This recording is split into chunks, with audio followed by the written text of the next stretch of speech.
नमस्कार दोस्तों, आज का हमारा टॉपिक है प्रॉब्लम्स ऑन एजेस। इसमें हम कवर करेंगे उसका बेसिक कॉन्सेप्ट, कुछ tips and tricks for solving the question और कुछ इंपॉर्टेंट फॉर्मूला है। ठीक है, तो सबसे पहले जान लेते हैं प्रॉब्लम्स ऑन एजेस क्या है, कहाँ यूज होता है।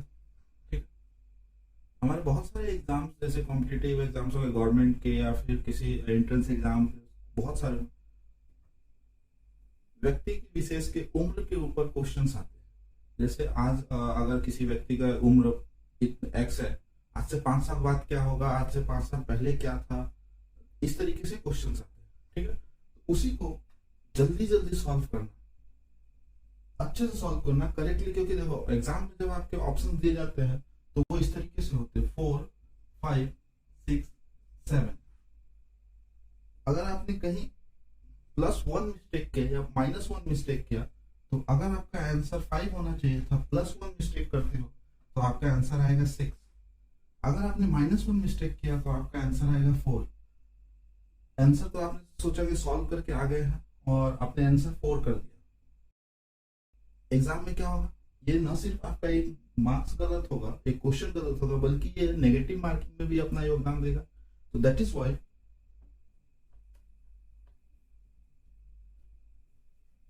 इन प्रॉब्लम्स को हमें समझना और इनको अच्छे से सही तरीके से सॉल्व करना बहुत जरूरी है। तो पहला आते हैं बेसिक कॉन्सेप्ट्स, ठीक, जो हमने अभी बात किया। उसके बाद फिर है टिप्स एंड ट्रिक्स। इस क्वेश्चन को सॉल्व करने के लिए प्रॉब्लम्स ऑन एजेस बहुत आसान आते हैं। टिप्स एंड ट्रिक्स में आते हैं इन क्वेश्चन को कैसे पहचाने, क्या क्या दिया हुआ है, कैसे सॉल्व करें। तो इसमें पहला पॉइंट है किस, और ये करीब करीब सारे क्वेश्चन सॉल्व करने का सबसे इंपॉर्टेंट पॉइंट है कि आप क्वेश्चन अच्छे से पढ़ो, उसमें क्या इंफॉर्मेशन दिया गया है वो सही तरीके से नोट डाउन करो। ठीक है, क्वेश्चंस में हमेशा इसमें 2 तरीके से क्वेश्चंस आते हैं, either unipolar in the sense की किसी एक पर्सन के एज के अराउंड में, ठीक है, इसके ही अराउंड में वो बी, सी, डी या जितने और पर्सन है उनके एजेस को इसके ही अराउंड में वो डील करेगा। आपको सबसे पहले क्वेश्चन में ये पहचानना होगा कि मेन क्या है। अगर आपने बी, सी और डी पे फोकस किया ज्यादा, आपका क्वेश्चन बनेगा लेंथी होगा, ज्यादा टाइम टेकिंग होगा। ठीक, तो ये आपको क्वेश्चन अच्छे से पहचानना, पहला चीज हो गया। अच्छा, जब आप क्वेश्चंस में आपने पहचान लिया कि अच्छा ये बंदा है या ये पॉइंट है जिसपे वो फोकस कर रहा है और इसके अनुरूप ही वो और सारे दूसरे व्यक्ति या दूसरे किसी का एजेस के बारे में बात कर रहा है, वो पहचान लिया। अभी दूसरा पॉइंट है कि आपका क्या क्या इंफॉर्मेशन दिया हुआ है, एडिशन, सब्ट्रैक्शन, मल्टीप्लिकेशन और ये सब चीजों में आपको अच्छे से उसको वैल्यू पुट करना है। ठीक है, जैसे आप वैल्यू पुट करोगे और उनके एक इक्वेशन फॉर्म करोगे, वैल्यू पुट करने के बाद आपने इक्वेशन फॉर्म किया, इक्वेशन फॉर्म करने के बाद आपका आखिरी काम बचता है उसको सॉल्व करना। और लास्ट इंपॉर्टेंट चीज आप अधिकतर लोग नहीं करते हैं, आपका जो वैल्यू निकला, जो आंसर निकला, उसको इस इक्वेशन में रखकर वेरीफाई कीजिए। कई बार क्या होता है, जैसा मैंने बताया कि वो +1 और -1 कुछ गलती हो जाते हैं, तो अगर आप उस वैल्यू को वापस उस इक्वेशन में जो आपने फॉर्म किया है उसमें पुट करोगे तो देखोगे कि अगर वो गलत रहेगा तो वो उस इक्वेशन को सेटिस्फाई नहीं करेगा। दैट मीन्स वो आंसर गलत है। और ये बहुत इंपॉर्टेंट है, you need to verify your answer, you need to validate and check your answer before putting और मार्किंग इन OMR शीट। ठीक है, आपको OMR शीट या फिर आपका जो भी आंसर के लिए है उसमें आंसर मार्क करने से पहले आपको वैलिडेट करना जरूरी है, क्योंकि आपका ये सिर्फ न सिर्फ एक क्वेश्चन गलत होता है बल्कि नेगेटिव मार्किंग के लिए भी अपना ये एडिशन, तो इससे बचना है। तो अभी आते हैं कुछ इंपॉर्टेंट फार्मूला। इंपॉर्टेंट फार्मूला मैं आपको बता देता हूँ है कि अगर आप x को एज अ प्रेजेंट एज मान रहे हो, if x is equal to present age, ठीक है, अगर आपने x को अभी का एज माना है, वर्तमान का, देन आज से कुछ सालों बाद वाला अगर कोई पूछे तो उसका आंसर होगा इफ आफ्टर n years, इस व्यक्ति का एज क्या हो जाएगा x + n। ये ध्यान रखिए, इक्वेशन 1 मान। अगर किसी व्यक्ति का आज का वर्तमान एज x है तो n सालों बाद, मतलब कि n का वैल्यू कुछ भी हो सकता है ना, 1, 2, 3, 4, 5 कुछ भी, उतने सालों बाद उसका एज हो जाएगा x + n। ठीक है, इसी तरीके से अगर किसी व्यक्ति का एज आज x है तो बिफोर n ईयर्स क्या हो जाएगा, बिफोर n ईयर्स वो कम होगा, आज से तो कम होगा, तो क्या करेंगे यहां पर प्लस के बजाय क्या होगा यहां माइनस। ठीक है,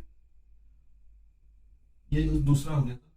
थर्ड नंबर है, अगर आपका एज रेशियो में दिया हुआ है, सपोज कि P/Q का रेशियो में दिया हुआ है कि राम और श्याम का एज P/Q का रेशियो में है, ठीक है, तो वर्तमान x अगर राम का मानते हैं x, तो श्याम और राम का उनका रिलेशन कैसे होगा, वो हो जाएगा Px एंड Qx। तो अगर बोलता है वो कि राम और श्याम का एज P/Q का रेशियो में है, मान लीजिए P का वैल्यू 3 और ये 4, तो 3:4 का, ठीक है, तो 3:4 का रेशियो में अगर ये है तो इसका इक्वेशन हम इस तरीके से करेंगे। ठीक है,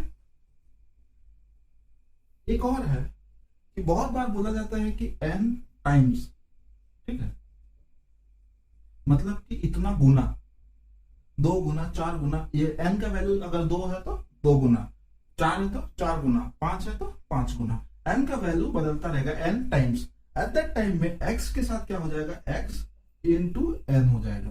ठीक है, x क्या है आपका, उस पर्सन का प्रेजेंट एज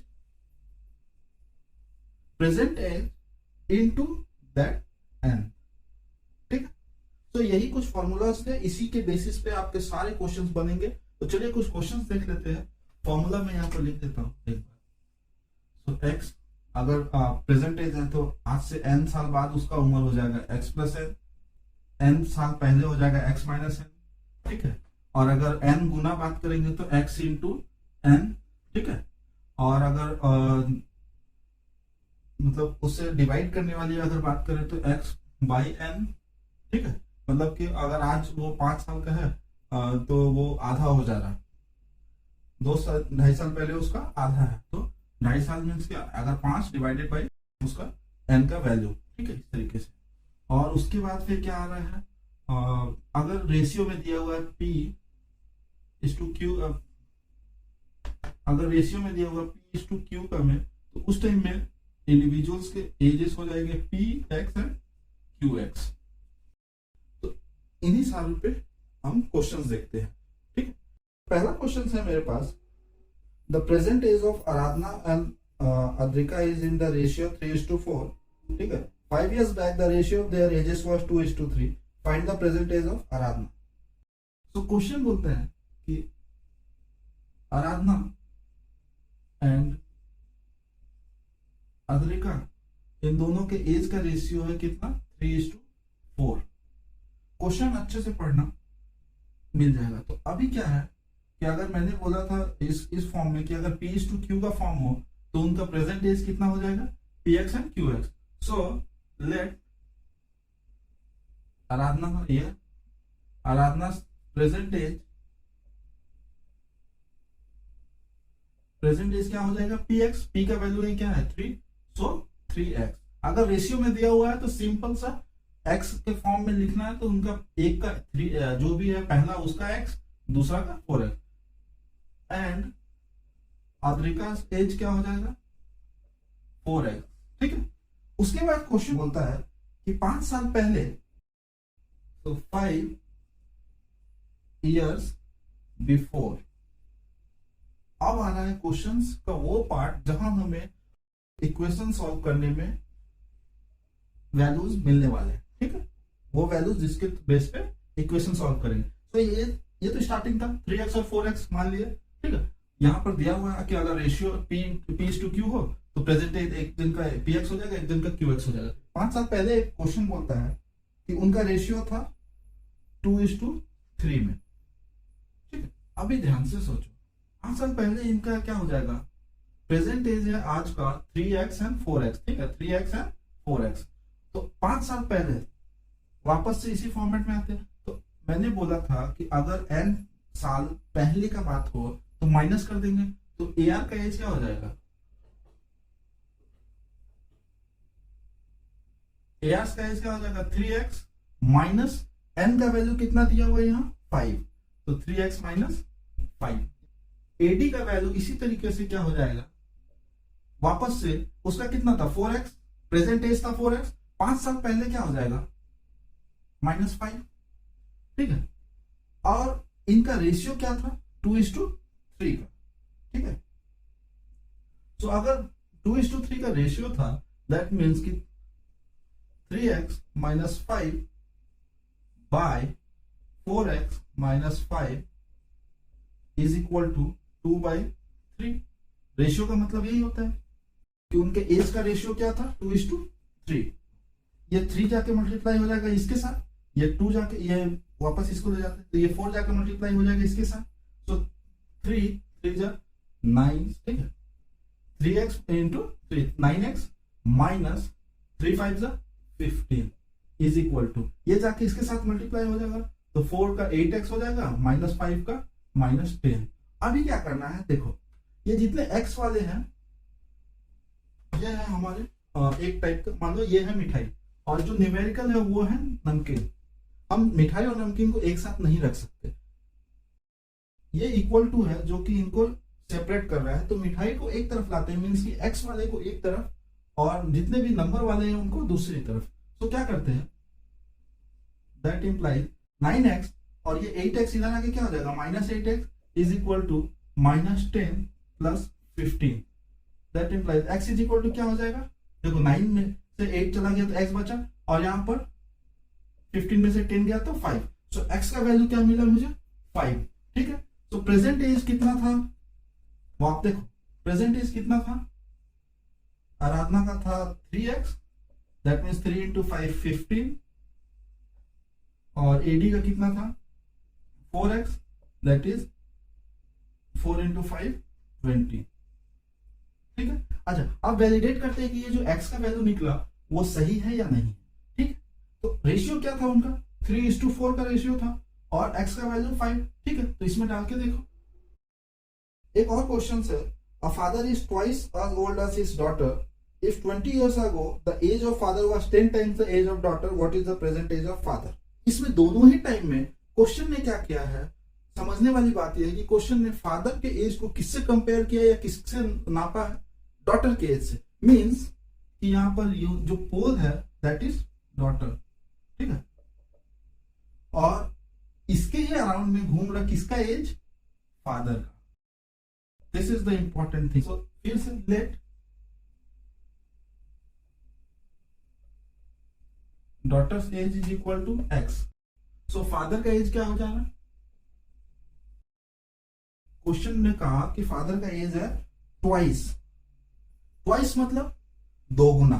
सो हमने बोला था कि अगर कोई n मल्टीप्लाई मतलब n गुना n टाइम्स अगर हम बात करें तो वो वैल्यू क्या हो जाता है उसका x इंटू n, ठीक है। तो यहां पर क्या हो रहा है, वो फादर का एज बोलता है 2 गुना किसके, डॉटर के प्रेजेंट एज का, तो क्या हो जाएगा इसका फादर का एज 2x। क्वेश्चन का नेक्स्ट पार्ट है 20 years बिफोर, 20 साल पहले। बॉलीवुड की मूवी से इंस्पायर है ये क्वेश्चन, उनका भी 20 साल से अधिक में या कम में कुछ नहीं लगता है, इनका भी 20 years ही है, ठीक है। तो उसने बोला कि 20 साल पहले age of father was 10 times the age of daughter, ठीक है। तो सबसे पहले तो ये बताओ 20 साल पहले डॉटर का एज क्या हो जाएगा, x माइनस 20, क्योंकि हमने देखा था कि अगर n ईयर बिफोर हो तो इक्वेशन क्या हो जाता है x माइनस n। तो अभी डॉटर का एज क्या हो जाएगा 20 साल पहले x माइनस 20। सिंपल सा फंडा है कि अगर कोई बंदा आज 30 साल का है तो 20 साल पहले क्या होगा, वो 10 साल का कैसे निकाला हमने 30 माइनस 20। तो सेम ही है यहाँ पर, सेम है कि प्रेजेंट एज पता नहीं है तो इसलिए हमने एक वेरिएबल लिया, बाकी तो नॉर्मल कॉन्सेप्ट है, कॉमन सेंस, राइट।